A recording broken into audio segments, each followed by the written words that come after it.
Hello dear students, this is Rohit Sao, your mathematics teacher. Students, आज हम आपका सेकेंड चैप्टर का रिलेशन एंड फंक्शन का मिसलेनियस एक्सरसाइज जो पूरा एक्सरसाइज है, ठीक है, एक्सरसाइज को सॉल्व करेंगे, ठीक है। एंड और एक चीज मैं आपको क्लियर कर लेता हूँ बच्चों कि जितने भी क्वेश्चन मैं सॉल्व करूंगा, ठीक है, तो सारे क्वेश्चन आपको यहाँ दिख रहा होगा। ओके, तो आपको पहले वीडियो पॉज करके क्वेश्चन को पहले खुद अटेम्प्ट करना है, खुद ट्राई करना है, ठीक है। देन अगर नहीं हो उसके बाद आपको सोल्यूशन देखना है, ठीक है। अगर हो भी गया then you will check your solution with mind, ठीक है बच्चों। चलो स्टार्ट करते हैं। सो पहले देखेंगे क्वेश्चन नंबर 1 जो कि है आपका स्क्रीन पे, ठीक है। देखो बच्चों, क्वेश्चन नंबर 1 क्या बोल रहा है? The relation f is defined by f of x equal to x square where x 0 less than equal to x less than equal to 3 और एक दिया है 3x 3 less than equal to x less than equal to 10। ये function दिया है और एक function दिया है बच्चों gx equal to x square 0 less than equal to x less than equal to 2 और दिया है 3x 2 less than equal to x less than equal to 10। कहने का मतलब ये है कि इसमें आपका इसमें आपका दो फंक्शन दिया है, ठीक है। एक फंक्शन दिया है आपका x स्क्वायर जो कि x है ना, ये 0 से 3 के बीच में है, और है ये क्या बोल रहा है 3x जो कि 3 से 10 के बीच में होगा। ये क्या हो जाएगा बच्चों आपका 3x, ठीक है। सो ऐसे एक फंक्शन दिया है fx और एक फंक्शन दिया है gx, ठीक है। सो gx क्या दिया है बच्चों, ये क्या बोल रहा है x square when 0 less than equal to x less than equal to, जब 2 से 20 x 0 से 2 के बीच में होगा देन x स्क्वायर होगा, एंड 3x कब होगा जब 2 से 10 के बीच में होगा, ठीक है। हाँ, 2 से 10 के बीच में होगा। तो ये क्या बोल रहा है बच्चों कि ये जो दो फंक्शन दिया है f of x and g of x, ठीक है, ये जो दो फंक्शन दिया है आपको ये चेक करना है so that f is a function and g is not a function. आपको ये प्रूव करना है कि ये जो है ना बच्चों ये एक फंक्शन होगा, ठीक है, एंड ये एक फंक्शन नहीं होगा, ठीक है। और we can write not a function. चीजों समझने में क्या बोल रहा हूँ? तो आपको ये शो करना है कि जो फर्स्ट नंबर है f of x ये एक फंक्शन है लेकिन g of x एक फंक्शन नहीं, ये आपको प्रूव करना है। बच्चों हम पढ़े थे फंक्शन का डेफिनेशन, ठीक है। तो फंक्शन का डेफिनेशन क्या कहलाता है? किसी भी एक रिलेशन फंक्शन कहलाएगा कब जब every element of first set has one and only one image in second set और इन सेट बी। कहने का मतलब ये है, मान लो यहाँ किसी भी एक सेट है, यहाँ किसी भी एक सेट है, set A and set B, ठीक है। तो ये जो रिलेशन का फंक्शन बोलेंगे, ठीक है, हम ये डेफिनेशन पढ़ते, ये रिलेशन का फंक्शन बोलेंगे कब जब इसमें जितने भी एलिमेंट्स है, ठीक है, सारे एलिमेंट का कुछ अलग अलग क्या होना चाहिए बच्चों, अलग अलग इमेज होना चाहिए, यानी कि किसी का भी इमेज, ठीक है, इनमें से किसी का भी इमेज सेम नहीं होना चाहिए, ठीक है। चलिए समझने में क्या बोल रहा हूँ, ठीक है। तो सॉरी, कहने का मतलब ये है कि किसी भी दो एलिमेंट का, ठीक है, और वी कैन राइट किसी भी एक एलिमेंट का दो इमेज नहीं होना चाहिए, सिंपल सा चीज, ठीक है। किसी भी एक एलिमेंट का दो इमेज नहीं होना चाहिए, यानी कि हर एलिमेंट का सिर्फ एक ही इमेज होना चाहिए, इसे हम क्या बोल रहे हैं फंक्शन, ठीक है। तो बस ये फंक्शन का डेफिनेशन से हम इसे सेपरेट कर लेंगे कि ये दोनों में से कौन सा फंक्शन होगा कौन सा फंक्शन नहीं होगा, ठीक है। देखो बच्चों क्वेश्चन नंबर 1 अच्छा फंक्शन ये जो आपका f of x दिया है, इसमें देखो बच्चों ये क्या दिया है, जब x का वैल्यू 0 से 3 के बीच में होगा तब क्या होगा x स्क्वायर, जब 3 से 10 के बीच में होगा तब होगा 3x। और देखते हैं बच्चों, देखो 3 इसमें भी इंक्लूड, 3 इसमें भी इंक्लूड, ठीक है। तो अब हम देखते हैं कि x इक्वल टू 3 के लिए, ठीक है, x इक्वल टू 3 के लिए कि f of 3 क्या वैल्यू दे रहा है। तो हम यहाँ लिख सकते हैं for x equal to 3 f of 3 को क्या होगा बच्चों, ये आपका हो जाएगा 3 स्क्वायर यानी कि 9, एक बन गया। और क्या होगा f of 3 को क्या होगा यहाँ पुट करेंगे तो ये आपका होगा 3 into 3 यानी कि 9। और देखो बच्चों जब f के जगह x के जगह पर 3 पुट किए तो आपको क्या मिला 9, दोनों केस में। चीजें समझने में क्या होगा, दोनों केस में, क्योंकि आपका एक ही फंक्शन है, ठीक है, एक ही फंक्शन है, लेकिन ये वेरी करता है कि इसी डोमेन पे ऐसे होगा, ये डोमेन पे ऐसे होगा, ठीक है। तो कहने का मतलब ये है कि ये फंक्शन देखो बच्चों कि ये पॉइंट 3 पे एक ही इमेज दे रहा है दोनों में, ये केस में भी बस ये दे रहा है, ये केस में भी यही दे रहा है। चीजें समझ रहे हैं क्या बोल रहा हूं? सो ये क्या हुआ कि इसमें ये आपका जो 3 9 हुआ, ये भी क्या हुआ 3 9 हुआ, यानी कि दोनों केस में कि एक ही पॉइंट पे एक ही इमेज दिया। चीजें समझने में क्या बोल रहा हूं? सो ये आपका क्या बन जाएगा एक फंक्शन, ठीक है। तो ये आपका बन जाएगा एक फंक्शन, क्योंकि इसमें जब मैं 3 पुट किया 9 ही मिला, जब यहाँ 3 पुट किया 9 ही मिला दोनों केस में, ठीक है। अब देखते हैं g of x। देखो जो g of x में ये पॉइंट कॉमन है 2 इसमें भी है 2 इसमें भी है, बहुत ही आसान। ठीक है, तो अभी हम ये 2 लेके प्रूव कर लेंगे। सो इसमें हम देखते हैं जी ऑफ एक्स के लिए, तो यहाँ मैं लिख लूंगा फॉर एक्स इक्वल टू 2, जब एक्स इक्वल टू 2 होगा देन जी ऑफ 2 क्या होगा बच्चों, पहले इसमें पुट करते हैं, ये आपका हो जाएगा 2 का स्क्वायर, ये हो गया 4। ठीक है, यानी कि जब आपने 2 पुट किए तो आपको क्या मिला 4। चलो ये बन गया। अब देखते हैं ये वाला पॉइंट। ठीक है, तो ये क्या दिया है एंड जी ऑफ 2, तो ये क्या दिया है बच्चों 3x, यानी कि 3 इंटू 2, जब 3 इंटू 2 होगा ये क्या हो जाएगा बच्चों, ये हो जाएगा आपका 6। इसमें जब आप 2 पुट किए थे आपको क्या मिल गया 6। कहने का मतलब ये है कि देखो मुझे ध्यान से सुना है, 2 का इसमें एक इमेज है 4, लेकिन इसमें एक इमेज है 6, यानी कि ये जो केस है ना इसी टाइप का आ गया, यानी कि ये जो 2 पॉइंट का 2 इमेज बन गया। ठीक है, ये 2 पॉइंट का 2 इमेज बन गया। सो ये देखो बच्चों फंक्शन का डेफिनेशन को सेटिस्फाई नहीं कर रहा है, क्योंकि फंक्शन डेफिनेशन क्या बोल रहा है कि सेट ए का या डोमेन का हर एलिमेंट का एक एक इमेज होना चाहिए, लेकिन इसका 2 इमेज बन गया, बहुत ही आसान। ठीक है, इसका 2 इमेज बन गया। सो ये जो है ना सेकंड नंबर जो आपका जी ऑफ एक्स, ये आपका क्या होगा फंक्शन नहीं होगा, ये सिर्फ एक रिलेशन कहलाएगा। ठीक है, लेकिन it will not a function. ठीक है बच्चों, तो ये था आपका क्वेश्चन नंबर 1। ठीक है, सो आई होप आप लोग सब समझ गए होंगे। ठीक है, चल आगे बढ़ते हैं। अब देखते हैं क्वेश्चन नंबर 2। तो बच्चों जैसे कि मैं आपको कहा कि आपको वीडियो पॉज करके खुद ट्राई करना है। ठीक है, अगर आपसे नहीं बनेगा तो सॉल्यूशन देख लेना। ठीक है, so move to question number 2। देखो बच्चों क्वेश्चन नंबर 2 जो कि आपका स्क्रीन पे दिख रहा होगा, क्वेश्चन नंबर 2 क्या दिया है, if f of x equal to x square, f of x क्या दिया है बच्चों x square, then we need to find f of 1.1 minus f of 1 divided by 1.1 minus 1, यानी कि पहले आपको फाइंड करना है f of 1.1 फाइंड करना है, माइनस f of 1 भी फाइंड करना है, देन डिनोमिनेटर में 1.1 माइनस 1 ऐसे सॉल्व करना है। सो देखो ये क्वेश्चन के हिसाब से f of x तो ऑलरेडी गिवन है, जब f of x ये होगा देन f of 1.1 क्या होगा बच्चों, यानी कि जब f of ये x होगा, ये क्या होगा x, यानी कि ये जो वैल्यू है ना इसमें जब x होता है ये क्या होगा x का स्क्वायर होता है, जब इसमें 2 होगा ये 2 का स्क्वायर होगा, जब इसमें 3 होगा 3 का स्क्वायर होगा, जब इसमें 1.1 होगा देन ये क्या हो जाएगा 1.1 का स्क्वायर, सिंपल सा चीज। ठीक है, तो जब ये 1.1 का स्क्वायर हो जाएगा तो ये आपका क्या बन जाएगा 1.21। ठीक है, क्योंकि 11 का स्क्वायर क्या होता है 121 होता है, जब भी आपका 1 पॉइंट अगर ये पावर 2 हो गया। ठीक है, तो यानी कि 2 अगर इसे जब मल्टीप्लाई करोगे तो आपका इसमें डेसिमल के बाद 2 आपका पॉइंट आ जाएगा। ठीक है, चलो सो ये आपका हो गया 2 प्लस आ जाएगा। ठीक है, चलो सो f of 1.1 हो गया आपका 1.21 एंड क्या फाइंड करेंगे f of 1। ठीक है, क्वेश्चन में आपको दिख रहा होगा क्योंकि आपको f of 1.1 भी लेना है, f of 1 भी लेना है। ठीक है, सो f of 1 क्या होगा, ये होगा आपका 1 का स्क्वायर यानी कि 1। ठीक है, अब देखते हैं now f of 1.1 minus f of 1 divided by 1.1 minus 1। देखो बच्चों f of 1.1 क्या हुआ है आपका 1.21। ठीक है, डिवाइडेड बाय f of 1 क्या है 1 डिवाइडेड बाय 1.1 माइनस 1। ठीक है, देन ये देखो 1.21 माइनस 1 ये आपका क्या बन जाएगा, ये आपका बन जाएगा 0.21। ठीक है, न्यूमरेटर में क्या हो जाएगा बच्चों, न्यूमरेटर में हो जाएगा आपका 0.21 एंड डिनोमिनेटर में क्या होगा 0.1। ठीक है, क्योंकि 1.1 से जब 1 सबट्रैक्ट करोगे क्या हो गया 0.1 एंड 1.21 से जब 1 सबट्रैक्ट करोगे तो आपका बन जाएगा 0.21 और ये 0.1, तो ये आपका क्या बन गया, और आप इसे भी लिख सकते हैं। ठीक है, इसे मैं डायरेक्टली लिख दिया 21/10। ठीक है, 21/10 कैसे होगा, क्योंकि इसका मतलब क्या होता है, इसका मतलब होता है आपका जब इसमें देखो आपका 2 टाइम्स, इसमें पॉइंट के बाद डेसिमल पॉइंट के बाद 2 डिजिट है। ठीक है, तो इसे मैं ऐसे लिख सकता हूँ ना 21/100। ठीक है, इनटू, और ये देखो डेसिमल पॉइंट के बाद एक ही डिजिट है तो ये आपका हो जाएगा 10/1। ठीक है, जब इसे सिंप्लीफाई करोगे बहुत आसान, तो ये 21/10 हो जाएगा। ठीक है, कि आप ये इसे डायरेक्टली लिख सकते हो। ठीक है, सो 21/10। So this is the solution of question number 2। ठीक है, सो आई होप आप लोग सब समझ गए होंगे।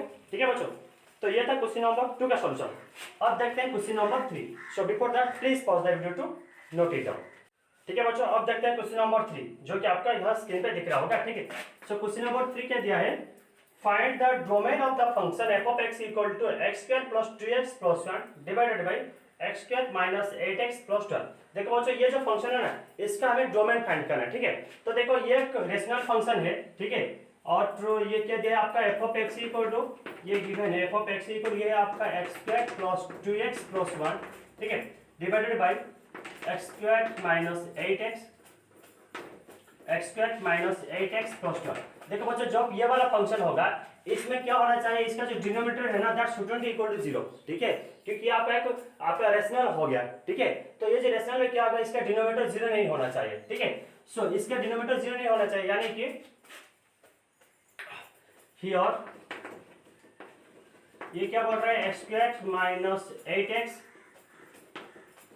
Plus 12 it should be greater than equal to 0, यानी कि ये आपका sorry it should be greater than 0, ये हमेशा क्या होना चाहिए बच्चों पॉजिटिव होना चाहिए, यानी कि ये कभी आपका sorry it's not equal to 0, ये कभी भी क्या नहीं होना चाहिए 0 नहीं होना चाहिए, ठीक है। हाँ डिनोमिनेटर शुड इक्वल टू 0। देखो बच्चों जब ये डिनोमिनेटर इक्वल टू 0 नहीं होगा आप कंटीन्यूएशन पढ़े, ठीक है, जब इसे सिंपलीफाई करेंगे ये क्या बन जाएगा।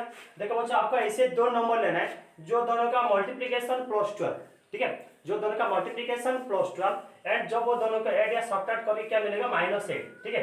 देन ये नंबर क्या हो सकता है -6 -2, -6 इंटू -2 क्या बन जाएगा -12 एंड -6 -2 हो जाएगा -8, ठीक है।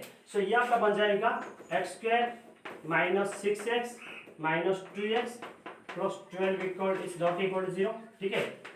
इसमें जब मैं x कॉमन ले लूंगा ये बन जाएगा आपका x -6, इसमें -2 कॉमन लेने से ये बन जाएगा आपका x -6 is not equal to 0, ठीक है बच्चों।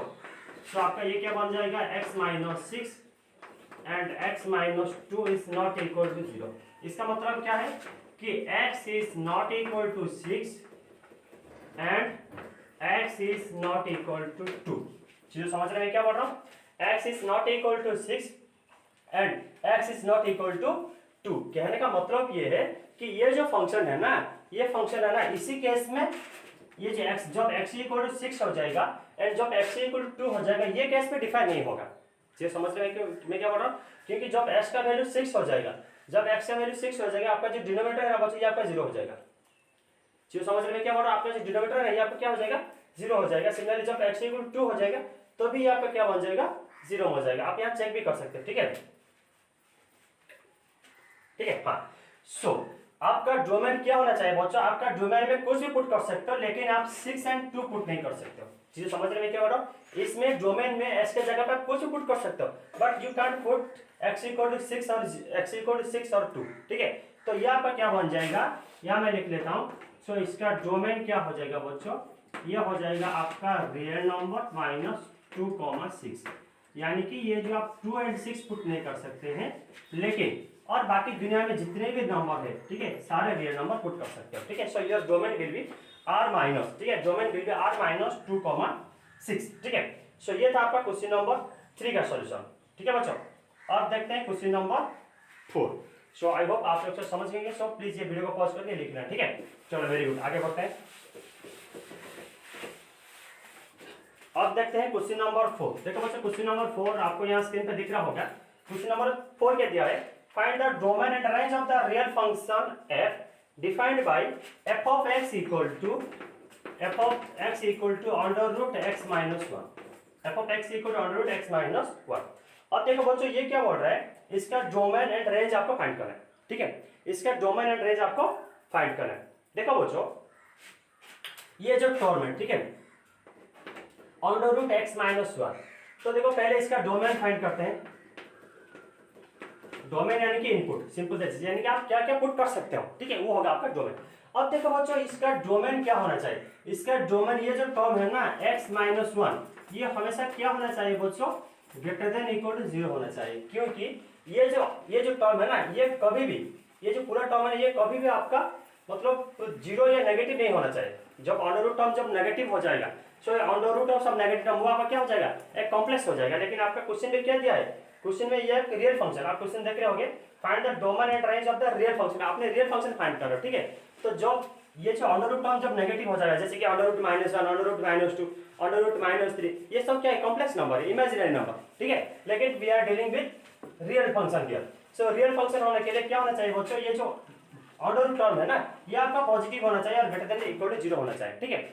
जो x minus 1 greater than equal to 0 होगा देन इसे सिंपलीफाई करने से क्या हो जाएगा, x greater than equal to +1, ठीक है, x greater than equal to +1, यानी कि इसका आपका डोमेन क्या बन गया, ठीक है। सो देयरफॉर डोमेन क्या हो गया आपका, डोमेन आपका हो जाएगा, यह हो जाएगा आपका 1 से पॉजिटिव इंफिनिटी। ठीक है बच्चों, ये आपका क्या बन जाएगा 1 से पॉजिटिव इंफिनिटी, यानी कि 1 से जो भी होगा आगे होगा, क्योंकि 1 से आप छोटा वैल्यू पुट नहीं कर सकते हैं।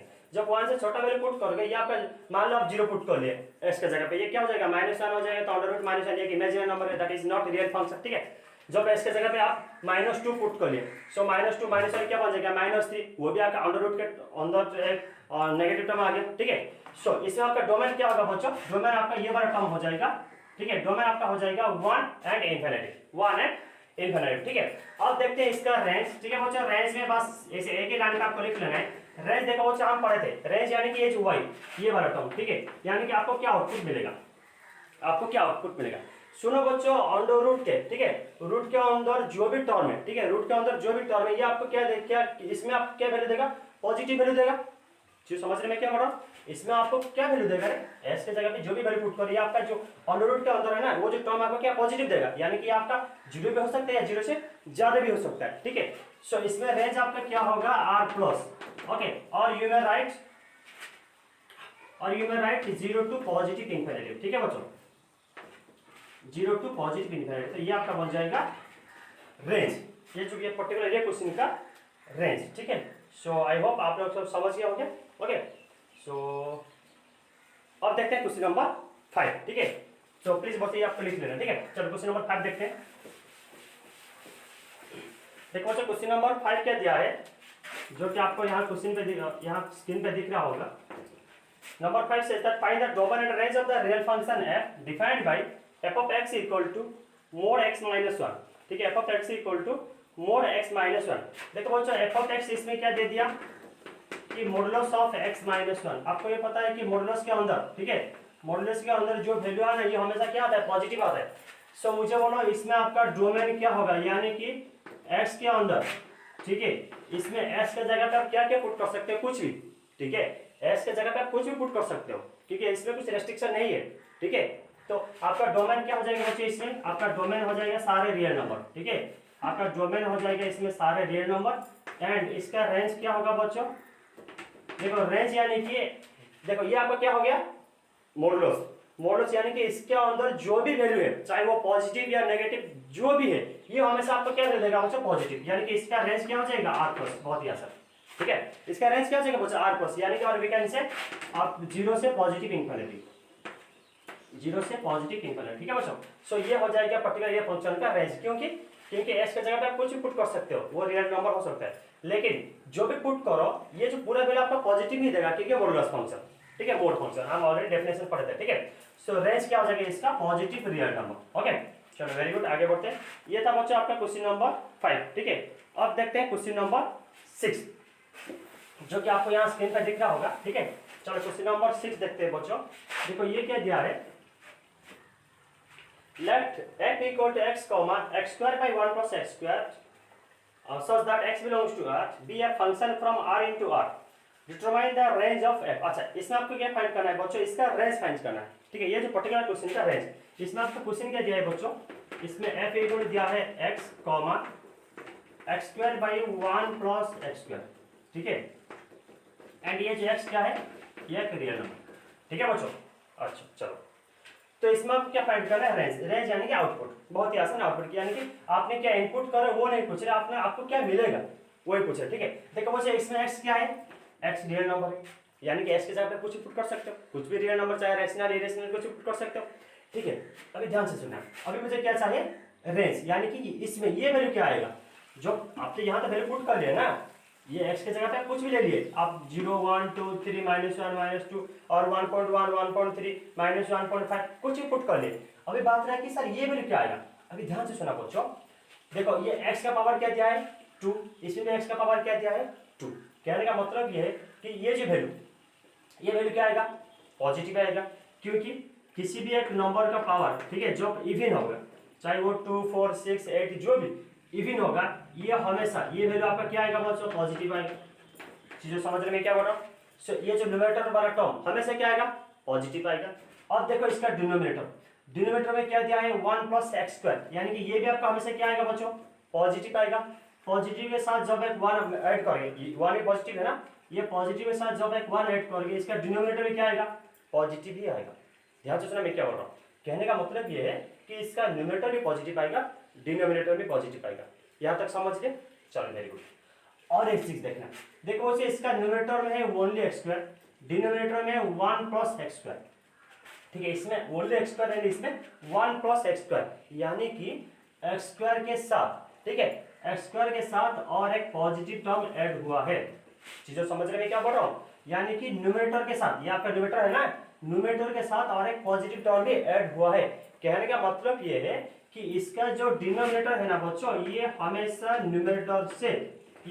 न्यूमरेटर से बड़ा ही होगा इसमें, क्योंकि ये दोनों पॉजिटिव है, दोनों पॉजिटिव आएगा। कहने का मतलब ये है कि इसका जो डिनोमिनेटर है हमेशा न्यूमरेटर से क्या आएगा बच्चों, पॉजिटिव आएगा। यहाँ तक समझ ले। सो डिनोमिनेटर जब न्यूमरेटर से पॉजिटिव होता है, ध्यान से सुना, सॉरी बड़ा होता है, डिनोमिनेटर जब न्यूमरेटर से बड़ा होता है तब ये वैल्यू हमेशा, ठीक है, हमेशा 0 से 1 के बीच में रहेगा। ये वैल्यू आपको पता है या नहीं, जब इसका डिनोमिनेटर, ठीक है, किसी भी एक फ्रैक्शन का डिनोमिनेटर जब न्यूमरेटर से बड़ा, डिनोमिनेटर जब न्यूमरेटर से बड़ा, वो वैल्यू हमेशा 0 से 1 के बीच में आएगा। एक एग्जांपल लेते हैं, मान लो 1/2, देखो डिनोमिनेटर न्यूमरेटर से बड़ा, ये आपका क्या है 0 से 1 के बीच में रहेगा। एक बार राइट 1/1 लाख या कुछ भी मैं लिख सकता हूँ, ठीक है ना।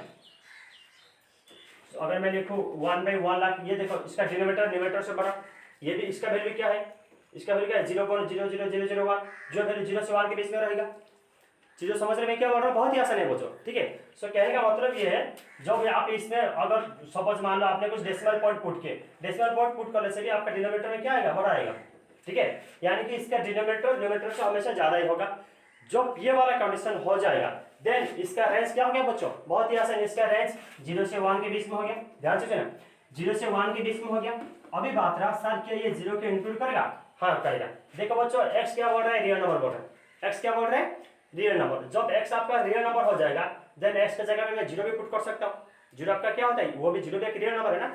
जब यहाँ 0 पुट करेगा ये आपका क्या हो जाएगा, 0 का स्क्वायर यानी कि 0, 0/1, 0/1 क्या होता है, 1 होता है, सॉरी 0 होता है, 0/1 क्या होता है, 0 होता है। तो देखो बच्चों इसमें आपका 0 इंक्लूड कर रहा है लेकिन 1 इंक्लूड नहीं करेगा, क्योंकि कभी भी 1 नहीं होगा, क्योंकि ये जो डिनोमिनेटर है ना, ये तो हमेशा 1, ये हमेशा जो भी नंबर आएगा उसके साथ 1 ऐड हो जाएगा ना। चीजें समझ रहे हो, यानी कि डिनोमिनेटर हमेशा बड़ा होगा। जब दोनों सेम हो जाएगा तो ये कैंसिल हो गया, 1 हो सकता है, ठीक है, लेकिन ये केस में कभी भी 1 नहीं होगा। सो अब मुझे बोलो इसका रेंज क्या होगा, इसका रेंज हो जाएगा 0,1 where 0 will include and 1 will not include, ठीक है। यहाँ होगा आपका ओपन और यहाँ होगा आपका क्लोज, यानी कि इसमें आपका 0 इंक्लूड होगा लेकिन 1 इंक्लूड नहीं होगा, ठीक है। सो आई होप आप लोग सब समझ गए होंगे, ठीक है बच्चों। ये था आपका क्वेश्चन नंबर 6, बहुत ही आसान है बच्चों, ठीक है। चलो वेरी गुड। अब देखते हैं क्वेश्चन नंबर 7 जो कि आपको यहाँ स्क्रीन पे दिख रहा होगा, ठीक है। चलो देखो बच्चों क्वेश्चन नंबर 7 क्या दिया है, let f is g such that r to r be defined respectively f of x equal to x plus 1 and g of x equal to 2x minus 3, find f plus g, f minus g and f by g, ठीक है, बहुत ही आसान, ठीक है। इसमें आपने किसी भी दो फंक्शन दिया है बच्चों f and g, given by f of x equal क्या दिया है, इसमें f of x इक्वल दिया है x plus 1, ठीक है, and g of x equal क्या दिया है बच्चों, f of x इक्वल दिया है g of x equal 2x minus 3, ठीक है। f of x इक्वल दिया है x plus 1 and g of x equal 2x minus 3। आपको क्या फाइंड करना है बच्चों, f plus g, ठीक है, f plus g of x, ठीक है, f plus g of x, ये वाला प्रॉपर्टी हम पढ़े थे। f plus g of x क्या होता था, ये होता था आपका f of x plus g of x, ठीक है। ये क्या है बच्चों कि एडिशन का प्रॉपर्टी, ठीक है, properties of addition, additive property आप बोल सकते हो, ठीक है। चलो सो f plus g of x क्या हो जाएगा, f of x plus g of x, ठीक है।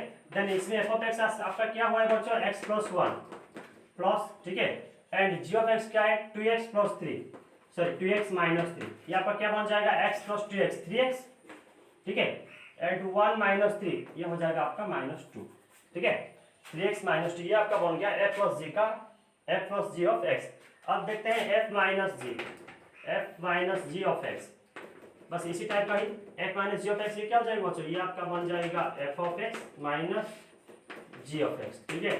तो f of x क्या दिया है बच्चों, x plus 1 minus g of x क्या दिया है 2x माइनस 3। देखो बच्चों x माइनस 2x ये क्या बन जाएगा माइनस एक्स, ठीक है। x माइनस 2x क्या बन जाएगा माइनस एक्स।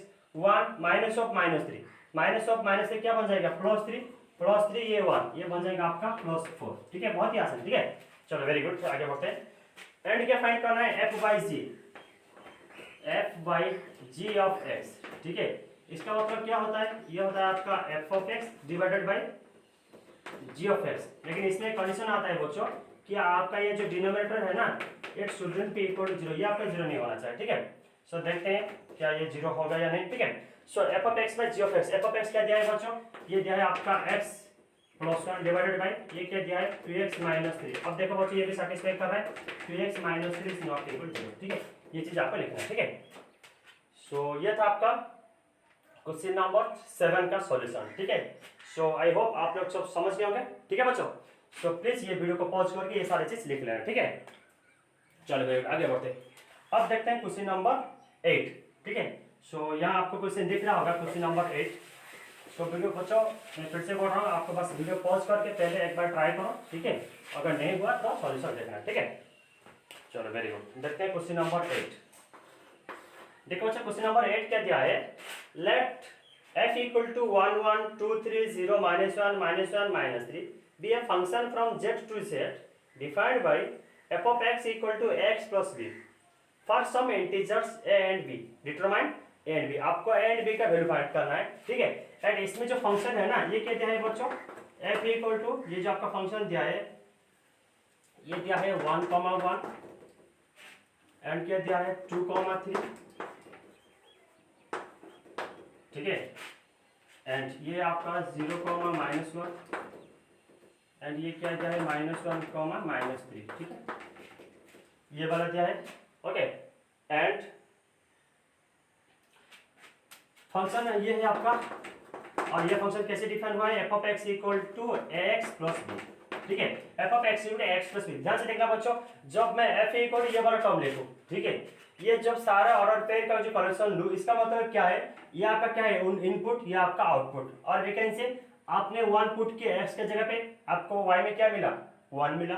सिमिलर आप जब 2 पुट किए आपको क्या मिला 3 मिला। कहने का मतलब ये है कि जो कलेक्शन ऑफ फर्स्ट एलिमेंट, ठीक है, कलेक्शन ऑफ फर्स्ट एलिमेंट ये क्या बन जाएगा आपका domain, and collection of second element क्या है आपका रेंज, ठीक है।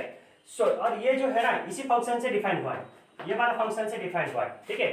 सो जब मैं ये वाला वैल्यू पुट करूंगा, कहने का मतलब ये है जब x के जगह पे आप 1 पुट करोगे, ठीक है, जब यानी कि x के जगह पे जब 1 पुट करोगे देन आपको f ऑफ 1 क्या मिलेगा 1 मिलेगा।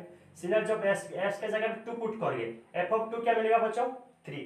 s के जगह पे 0 पुट करने से f ऑफ 0 क्या मिलेगा -1, ठीक है। सो देखते हैं नाउ हम क्या लेंगे बच्चों f ऑफ 1, f ऑफ 1 यानी कि s के जगह पे क्या पुट करूंगा 1। अच्छा 1 पुट करने से क्या मिलेगा 1 ही मिलेगा। लेकिन f ऑफ x क्या दिया है बच्चों, ये वाला फंक्शन दिया है। जब f ऑफ x इक्वल ये होगा देन f ऑफ 1 इक्वल क्या होगा, सिंपली जो भी x था ये x होगा, ये 1 होने से ये 1 होगा। सिंपली इसके जगह में क्या पुट करूंगा 1 पुट करूंगा, तो यहाँ पर क्या बन जाएगा a × 1 + b यानी कि a + b। चीजें समझ रहे हैं क्या बोल रहा हूँ, a + b। But a + b equal क्या होगा बच्चों 1 होगा। क्यों, क्योंकि ये क्या है f ऑफ 1, जब आप 1 पुट करोगे आपको क्या मिलेगा 1 ही मिलेगा। चीजें समझ रहे हैं क्या बोल रहा हूँ, यहाँ पर क्या हो रहा है, ये आपका तो y होता है ना, ठीक है। सो ये भी आपका y है ना, ठीक है। जब आप s के जगह पे 1 पुट किए तो आपको क्या मिलना चाहिए 1 मिलना चाहिए, तो यहाँ पर क्या बन जाएगा 1। मान लो ये आपका इक्वेशन नंबर 1, ठीक है बच्चों, ये मान लो आपका इक्वेशन नंबर 1, ठीक है। सो a + b क्या मिल गया 1। अब आप क्या कर सकते हैं, ये भी पुट कर सकते हैं, कुछ भी पुट कर सकते हैं, ठीक है। सो मैंने क्या किया इसे पुट कर लूंगा, क्योंकि जब मैं 0 पुट कर लूंगा तो क्वेश्चन थोड़ा आसान हो जाएगा सॉल्व करने में। आप ऐसे कुछ आप ये भी पुट कर सकते हैं, ये भी पुट कर सकते हैं, ठीक है। नाउ अब मैं क्या फाइंड करूंगा f of 0। f of 0 find करने से यानी कि x से जगह पे क्या पुट करेंगे 0 पुट करेंगे, यहाँ पर क्या बन जाएगा a × 0 + b इक्वल टू ये बन जाएगा आपका ओनली b, ठीक है। ओनली b इक्वल टू क्या मिलेगा बच्चों इसमें आपको -1, ठीक है। ये रहा आपका इक्वेशन नंबर 2। देखो बच्चों जब आप x के जगह पे 0 पुट किया आपको क्या मिलेगा -1। तो अब यहाँ देखो बच्चों b इक्वल क्या मिल गया, b इक्वल क्या मिल गया -1। अब क्या करेंगे b का वैल्यू इक्वेशन नंबर 1 पे पुट कर लेंगे। जब b का वैल्यू यहाँ पुट करेंगे देन इक्वेशन 1 क्या हो जाएगा, आप यहाँ लिख लेना फ्रॉम इक्वेशन 1 ठीक है। तो इक्वेशन 1 से ये आपका क्या मिल जाएगा, ये आपका हो जाएगा a प्लस -1, ठीक है, क्योंकि b का वैल्यू क्या है -1, ये क्या है 1, ठीक है। जब -1 हो जाएगा, -1 इधर जाएगा तब तो 2 हो जाएगा। सो a इक्वल क्या मिल जाएगा 2 and this is the solution, ठीक है। सो आपको a इक्वल क्या मिल जाएगा बच्चों, a इक्वल मिल जाएगा 2 एंड b इक्वल मिल जाएगा -12, ठीक है। बहुत ही आसान। सो आई होप आप लोग सब समझ गए होंगे, ठीक है। सो ये था बच्चों क्वेश्चन नंबर 8 का सॉल्यूशन, ठीक है। अब देखते हैं क्वेश्चन नंबर 9। चलो आगे बढ़ते हैं। सो प्लीज ये वीडियो पॉज करके लिख लेना है, ठीक है। चलो देखते हैं क्वेश्चन नंबर 9, जो कि आपको यहाँ स्क्रीन पे दिख रहा होगा, ठीक है। सो देखो क्वेश्चन नंबर 9 क्या दिया है बच्चों, let R be a relation from n to n defined by r equal to a, b such that ab belongs to natural number and a equal to b square are the following true. जो इसमें आपका 3 case दिया है, आपको check करना है कि ये 3 केस ट्रू या फॉल्स, ठीक है। सो देखो बच्चों इसमें क्या दिया है, रिलेशन जो आपका ये रिलेशन क्या दिया है, r equal to a, b such that ये जो ए बी है ना, ये दोनों क्या है बच्चों नेचुरल नंबर, ठीक है। एंड क्या दिया है, एंड दिया है a equal to B square, ठीक है, a equal to B square, यानी कि जो यहाँ कुछ वैल्यू पुट करोगे आपको क्या मिलेगा, और एक नंबर का स्क्वायर मिलेगा, ठीक है। चलो देखते हैं, पहले इसका नंबर 1 देखते हैं, ठीक है। नंबर 1 क्या दिया है बच्चों, number 1 says that a belongs to r, a belongs to r for all a belongs to natural number. देखो बच्चों ये क्या बोल रहा है कि दुनिया में जितने भी नेचुरल नंबर है, ठीक है, जो वो सारे नेचुरल नंबर, दुनिया में जितने भी नेचुरल नंबर है, ठीक है, जो वो नेचुरल नंबर लूंगा, क्या ये चीज सेटिस्फाई करेगा, यानी कि जो वैल्यू पुट करूंगा क्या मुझे वही वैल्यू मिलेगा। ध्यान से सुना, ए के जगह पे जो वैल्यू पुट करूंगा, इसका ए का मतलब क्या है, आप जो पुट करो आपको वही मिल रहा है, यानी कि 1 पुट करने से 1 मिलना चाहिए, 2 पुट करने से 2 मिलना चाहिए, 3 पुट करने से 3 मिलना चाहिए, इसे तो हम ए बोलते हैं ना, ठीक है। ए बिलोंग्स टू आर, यानी कि ये जो ए रिलेशन होगा कब, सारे नेचुरल नंबर के लिए, ए बिलोंग्स टू आर यानी कि for all A belongs to R, यानी कि जितने भी ए यानी कि सारे नेचुरल नंबर के लिए। अब देखिए कुछ एग्जांपल लेते हैं, ठीक है। मान लो मैं ऐसे कुछ एग्जांपल ले लिया 1,1, ठीक है, और कुछ ले लिया मान लो 2,2, आपके हिसाब से आप ले सकते हो, ठीक है। मान लो 3,3। अब देखो बच्चों जब मैं 1,1 लूं, यानी कि इसमें ए इक्वल क्या है बच्चों 1, बी इक्वल क्या है भी 1। अब देखते हैं ये सेटिस्फाई कर रहा है, यानी कि 1 इक्वल टू हो रहा है ना 1 का square, a equal to B का स्क्वायर हो रहा है ना, a इक्वल टू बी का स्क्वायर, यानी कि 1 इक्वल टू 1 का स्क्वायर, 1 इक्वल 1 का स्क्वायर, यानी कि ये आपका सेटिस्फाई कर रहा है। चलो सही है, ये मतलब नंबर 1 के लिए, ठीक है। अब देखते हैं ये वाला टर्म, अब देखो बच्चों जब a की जगह पे मैं 2 पुट करूंगा, क्या ये 2 इक्वल टू 2 स्क्वायर होगा, 2 स्क्वायर क्या हो जाता है, 2 स्क्वायर आपका बन जाता है 4। तो मुझे बोलो क्या 2 इक्वल टू 4 होगा, नहीं होगा। चीजें समझने में क्या बोल रहा, सिमिलरली जब मैं ये वैल्यू पुट करूंगा तो ये क्या होगा 3 इक्वल टू 3 स्क्वायर, यानी कि 9। क्या 3 इक्वल टू 9 होता है, नहीं होता है। सो कहने का मतलब ये है कि जो ये वाला केस है ना, ये आपका क्या बन गया बच्चों, ये हो गया आपका फॉल्स।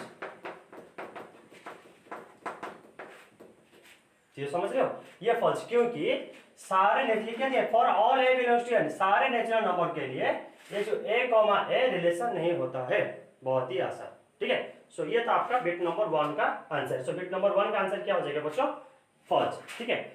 तो ठीक है बच्चों, अब देखते हैं नंबर 2, ठीक है। तो देखो इसका क्वेश्चन नंबर 2 क्या दिया है, नंबर 2 बोल रहा है A B belongs to R implies B A belongs to R. ये बोल रहा है जब ए एंड बी आर होगा इंप्लाइज बी ए बी क्या होगा बच्चों, ये भी एक रिलेशन होगा, ठीक है। ये चीज आपको प्रूव करना है, ठीक है। सो देखो इसका मतलब क्या है, जब किसी भी दो टर्म ले लिए, किसी भी दो नेचुरल नंबर ले लिए a, b, जब वो रिलेशन हो रहा है देन उसका ऑपोजिट b, a, b क्या होगा, वो रिलेशन पे ये आर रिलेशन को सेटिस्फाई कर रहा है, यानी कि ये a equal to b square को सेटिस्फाई करेगा, ये चीज बोल रहा है, ठीक है। तो इसे हम एक एग्जांपल ले लेते हैं, मान लो 4,2, ठीक है। इसका मतलब 4,2 जो बिलोंग्स टू r हो रहा है, देन 2,4 भी क्या होना चाहिए बच्चों, ये भी आपका r होना चाहिए। देखते हैं किसी भी आपके हिसाब से, आप मैं ये एग्जांपल लिया, आपके हिसाब से आप और भी कुछ एग्जांपल ले सकते हो, ठीक है। अब देखो बच्चों 4, यानी कि ये आपका a, ये क्या है b। अब देखो बच्चों 4 इक्वल टू, यानी कि a इक्वल टू b का स्क्वायर, सो 4 इक्वल टू 2 का स्क्वायर, 4 सेटिस्फाई कर रहा है या नहीं कर रहा है। सो हमें ये मिल गया, ये वाला क्या सेटिस्फाई हो गया, a b belongs to r। अब देखते हैं कि यह b a belongs to r हो रहा है या नहीं। देखो बच्चों 4 इक्वल टू 2 का स्क्वायर हो गया, बट अभी ये देखते हैं इसका मतलब क्या है, 2 इक्वल टू 4 का स्क्वायर, ऐसे है ना, a इक्वल टू b का स्क्वायर, 2 इक्वल टू 4 का स्क्वायर। सो ये बन गया 4 का स्क्वायर क्या होता है 16। तो अब मुझे बोलो क्या 2 16 के साथ इक्वल होता है? नहीं होता है। जब ये नहीं होता है इसका मतलब क्या है कि इसमें आपका 4 2 बिलोंग्स टू आर हो गया, but 2 4 not belongs to R. चीजों समझ रहे मैं क्या बोल रहा हूँ? 4 2 एक रिलेशन हो गया, लेकिन 2 4 रिलेशन नहीं हुआ। 2 4 रिलेशन नहीं हुआ।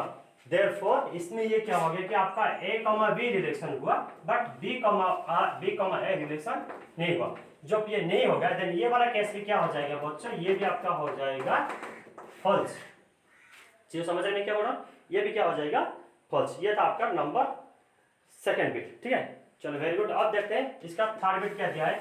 बहुत ही आसान है बच्चों। ठीक है, आपका वीडियो पॉज करके पहले एक बार ट्राई कर लेना। ठीक है, अगर नहीं समझे तो देखना। ठीक है, चलो नंबर 3 देखते हैं। देखो इसका नंबर 3 क्या दिया है? A B belongs to R, A B belongs to R, comma B C belongs to R, A B belongs to R, B C belongs to R, implies A C belongs to R. ठीक है, जब A B relation होगा, B C relation होगा, then A C भी वो relation, यानी कि ये केस को, ये रिलेशन को, ये रूल को सेटिस्फाई करेगा। ये हम चेक करेंगे कि ये वाला हो रहा है या नहीं। ठीक है, मैं यहाँ पे एक एग्जांपल ले लेता हूँ। ठीक है, मान लो मैं एक एग्जांपल ले लिया,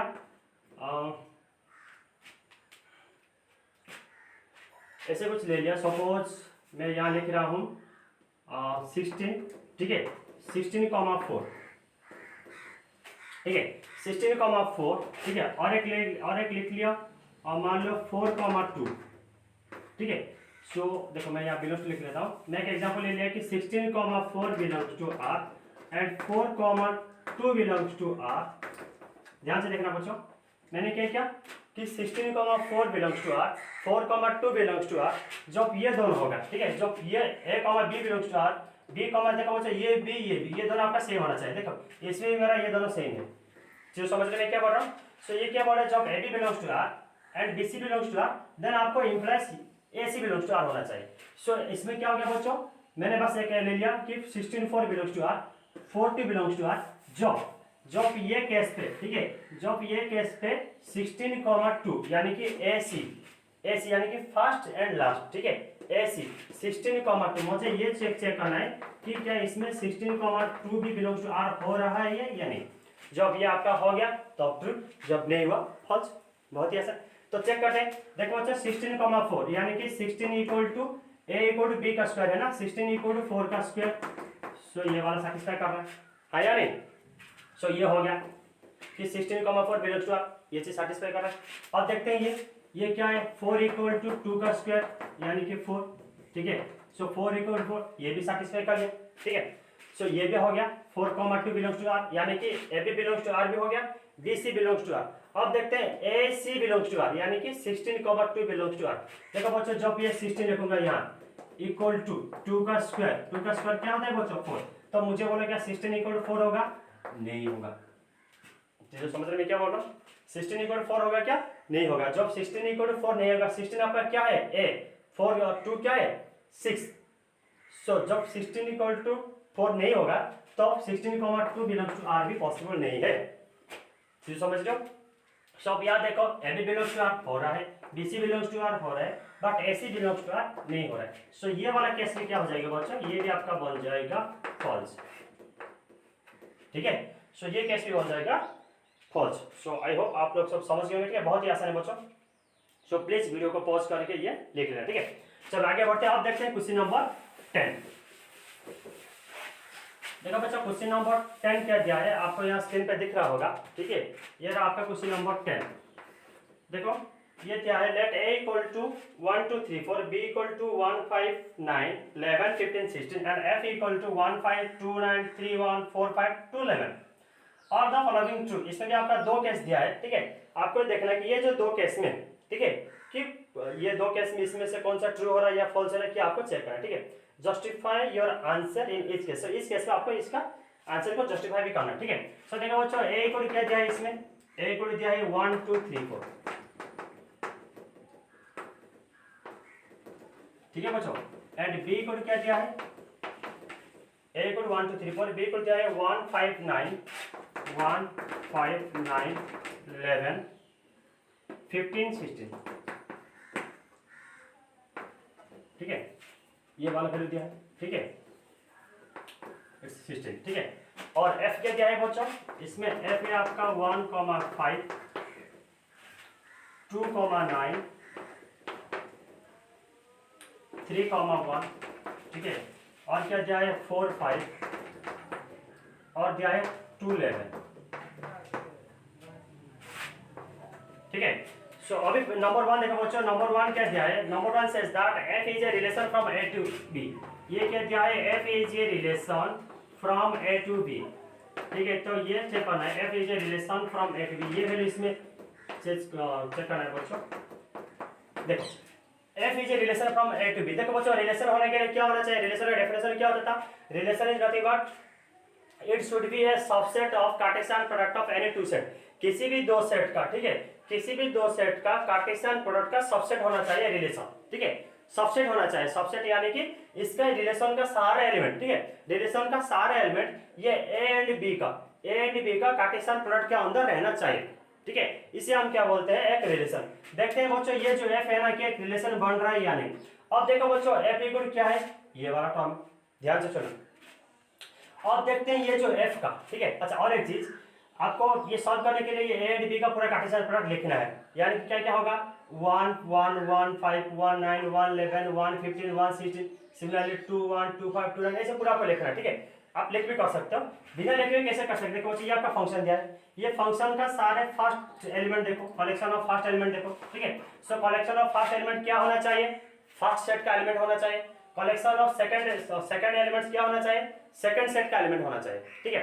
देखो बच्चों फर्स्ट एलिमेंट क्या दिया है 1 2 3 4 2 1 2 3 4 2, ये सब देखो सेट एम है या नहीं, सेट एम है या नहीं है। अब देखते हैं सेकंड एलिमेंट 5 9 1 5 1 5 9 1 5 1, ठीक है।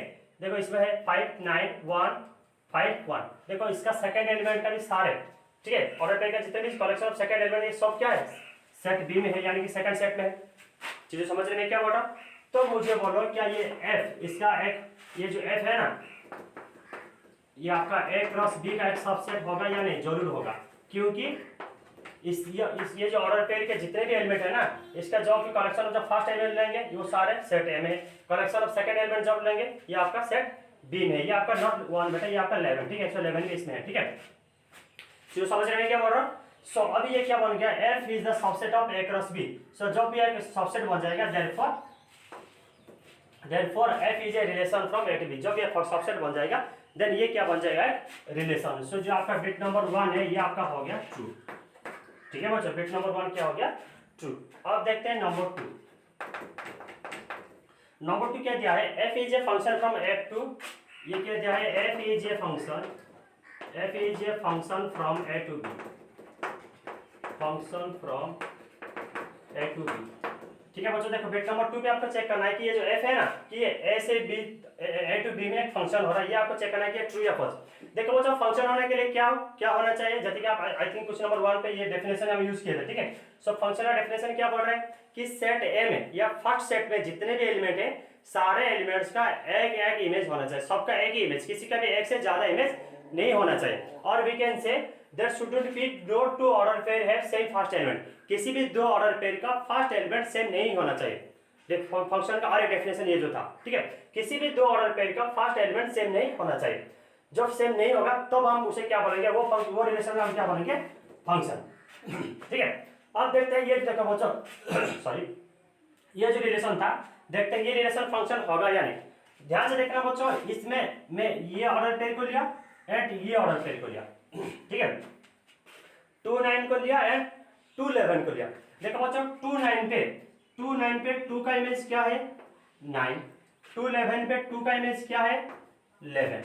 कहने का मतलब ये है कि ये वाला केस हो गया, ये जो 2 पे ना दो आपका इमेज आ गया, 2 में 2 इमेज आ गया, एक आ गया 9 और एक आ गया 11। और मैं आपको बार बार कहा हूं कि ये वाला चीज नहीं होगा फंक्शन पे, यानी कि एक एलिमेंट का सिर्फ एंड सिर्फ एक ही इमेज रहना चाहिए। लेकिन इसमें ये 2 का एक दो इमेज हो गया, 2 का एक इमेज हो गया 9 और एक इमेज हो गया 11। जब 2 का और किसी भी एलिमेंट का दो इमेज हो गया या एक से ज्यादा इमेज हो जाएगा तो वो रिलेशन कभी भी फंक्शन नहीं कहलाएगा। ठीक है, सो आपको यहाँ लिखना है here the element two have two images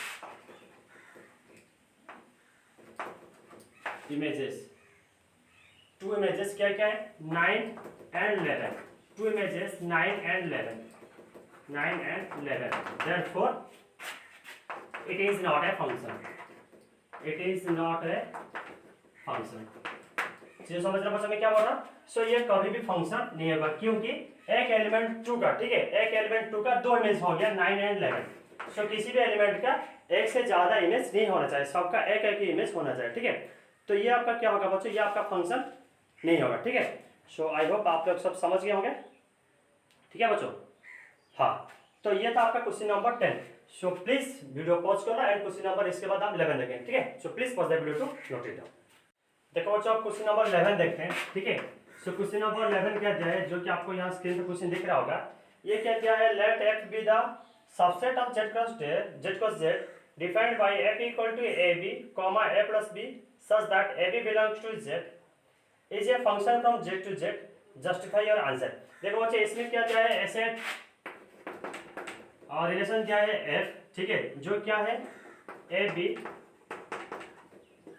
a plus b, ठीक है, सच दैट ये जो ab क्या है बच्चों, ये इंटीजर है। ठीक है, ab belongs to z, integer है। ठीक है, देन अभी आपको चेक करना है कि ये जो रिलेशन दिया है ना, f जो रिलेशन दिया है, आपको चेक करना है कि ये रिलेशन फंक्शन है या नहीं। ठीक है, अभी आपको चेक करना है ये रिलेशन फंक्शन है या नहीं, तो आपको ये जस्टिफाई करना है। ठीक है, सो देखो बच्चों, फंक्शन होने के लिए बस सेम सा चीज, फंक्शन होने के लिए इसका डेफिनेशन को सैटिस्फाई करना चाहिए, यानी कि हर एलिमेंट का एक ही इमेज होना चाहिए। ठीक है, मतलब सबका एक एक इमेज होना चाहिए, किसी का भी एक से ज्यादा इमेज नहीं होना चाहिए। ठीक है, सो मैं क्या करूंगा, कुछ एलिमेंट ले लूंगा। ठीक है, मान लो लेट ऐसे कुछ एलिमेंट ले लिया। ठीक है, लेट 2 6 -2 -6 बिलोंग्स टू z, ऐसे का एलिमेंट ले लिया। ठीक है, देखो ये 2 6 -2 -6 ये सब क्या है, z का अंदर है ना। ठीक है, सो ये कब फंक्शन होगा बच्चों, जब ये केस को सैटिस्फाई करेगा। ठीक है, सो ए बी को क्या होना चाहिए, 1 मिनट प्लीज, हाँ f equal to A B comma A plus B. ठीक है, सो ये कंडीशन सैटिस्फाई करना चाहिए। ठीक है, सो देखो बच्चों, मैं ये लेता हूँ, तो पहले ये वाला केस लेता हूँ 2,6। ठीक है, और एक देन इसके बाद लेंगे हम -2 -6, यानी कि जब एक 2 होगा b 6 होगा। ठीक है, जब एक 2 होगा b 6 होगा, तब क्या होगा, नाउ ए बी यानी कि 2 × 6 क्या बन गया 12। ठीक है, एंड a प्लस बी यानी कि क्या है बच्चों, 2 + 6 क्या हो गया 8। ठीक है, सो देयरफॉर जब आप क्या किया बच्चों, 2 और 6 लिए। ठीक है, जब 2 और 6 लिए आपका पेयर क्या बनेगा 12,8। चीजों समझ रहे मैं क्या बोल रहा हूँ, क्योंकि आपका सारे पेयर इसी फॉर्म पे है ना, A B comma A plus B, ध्यान से ना, आपका सारे पेयर इसी पे है, A B comma A plus B. अब देखो ए बी, जब ए में 2 लिया बी 6 लिया। ठीक है, सो 2 × 6 बन गया 12 एंड 2 + 6 बन गया 8।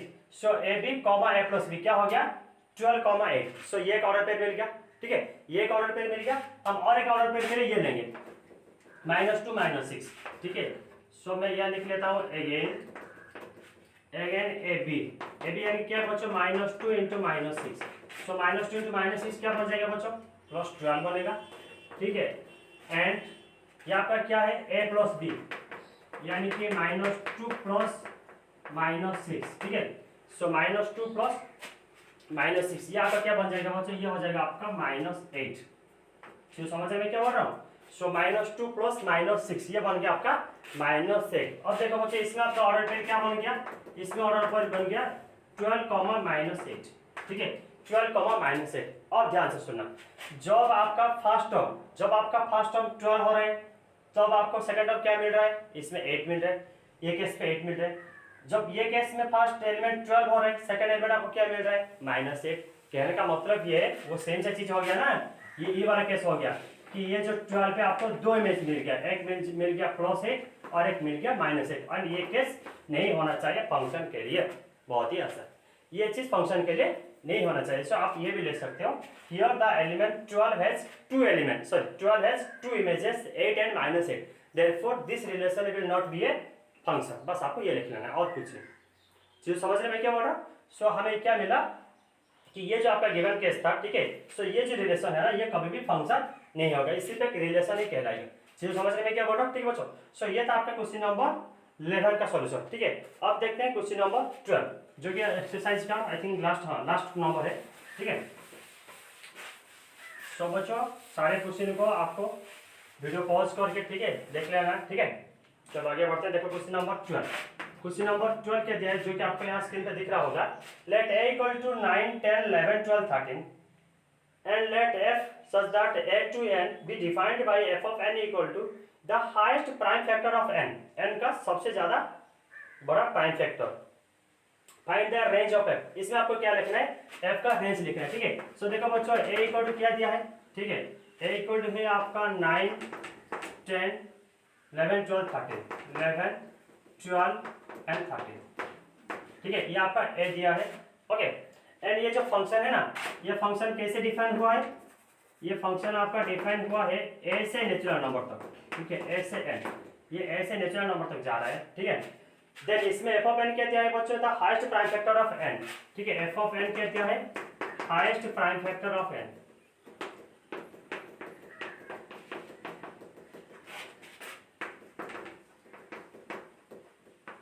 ठीक है बच्चों, ये क्या दिया है आपका, highest prime factor of n। ठीक है, सो अभी आपको क्या फाइंड करना है, इसका रेंज। देखो बच्चों, इसका रेंज फाइंड करने में आपको देखना है कि जितने a में जो भी दिया ना, आपका फंक्शन क्या है, a से n तक जा रहा है, लेकिन आपका f ऑफ n क्या है, f ऑफ n क्या है, हाईएस्ट प्राइम फैक्टर। जो भी प्राइम फैक्टर से जो भी सबसे बड़ा होगा, सबसे बड़ा टर्म होगा, वो सारे वो सबका कलेक्शन लेना है और उसमें आपको रेंज फाइंड करना है। ठीक है, यानी कि राइट हैंड साइड पे जो आएगा, ठीक है, आपका आउटपुट जो मिलेगा that will be the range. ठीक है, सो पहले एक चीज देखते हैं। पहले हम क्या देखेंगे, f ऑफ n यानी कि f ऑफ 9, f ऑफ 9 यानी कि इसका 9 का प्राइम फैक्टर क्या क्या हो सकता है बच्चों, 9 का प्राइम फैक्टर हो सकता है, इसमें आपका 9 दिया है ना, हाँ, 9 का प्राइम फैक्टर क्या हो सकता है, 3 हो सकता है, और कुछ है क्या, नहीं है।